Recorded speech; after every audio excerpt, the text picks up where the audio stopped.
Para, good morning. Thank you very much for your time. Well, yeah, winter season is here. Normally, when we think of fire season and stuff, normally in the country, we think of the Cape area, where there's always these big fires around Table Mountain. But there is a high risk in Gauteng as well. Am I correct? Yeah, correct.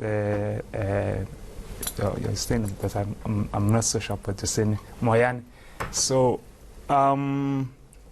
we have a high risk of fires in the province, especially the farmers and the landowners. They've got a serious problem with fires. Because in the previous fire season, we had about 410 fires recorded in Gauteng, and then about 6,000 hectares were burned. And then this also actually pose economic harm to agricultural production as well. So we're urging everyone to be vigilant during this time of the year, to take precautionary measures, making sure that they create fire belts, they create fire breaks, prescribed ban.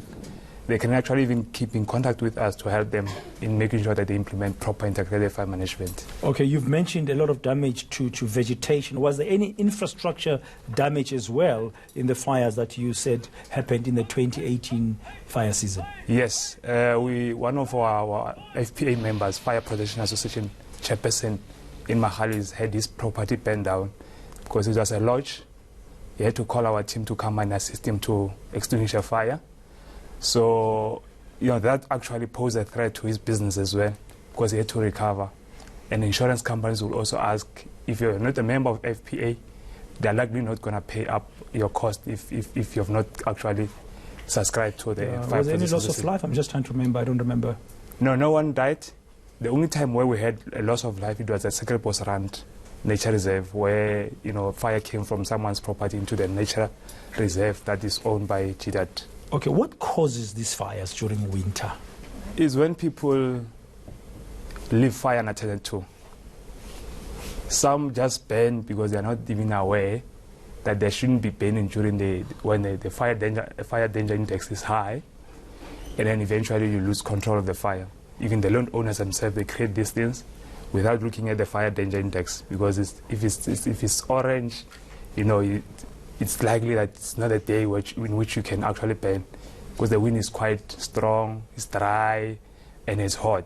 So it's human behavior that's behind these fires? Yes, they are man-made fires that causes all these disasters to landowners in and around. Okay, now you are creating awareness as working on fire. Which parts of Gauteng in particular will be at the highest of risk? I know it's all dry, all around being winter. West Rand is the hotspot, because they recorded about 196 fires in the previous fire season. And then followed by the northern side in Pretoria, developed, because it's a plot area. And that actually poses a lot of, because most of the farmers there, they are not united as FPAs.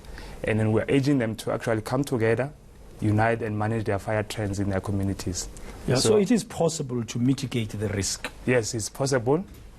In terms of how you can mitigate that on time, because this time of the year in June now, we've started with fire breaks and fire awarenesses in and around communities where we operate as Working on Fire. We educate people about fire awareness, what they can do before the actual fire season kicks in.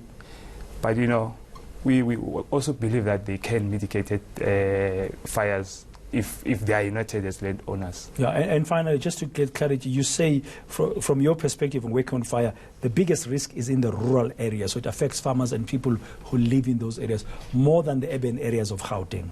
Yes, because obviously they've got a lot of vegetation, and then secondly is that most lack education in terms of how they can mitigate those fires.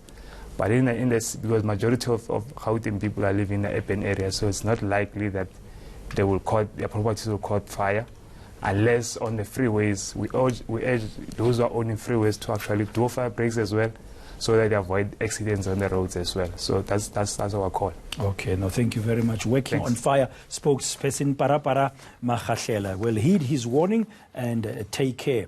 Most of the times, these fires in Gauteng take place in rural areas, but that can affect our socio-economic status.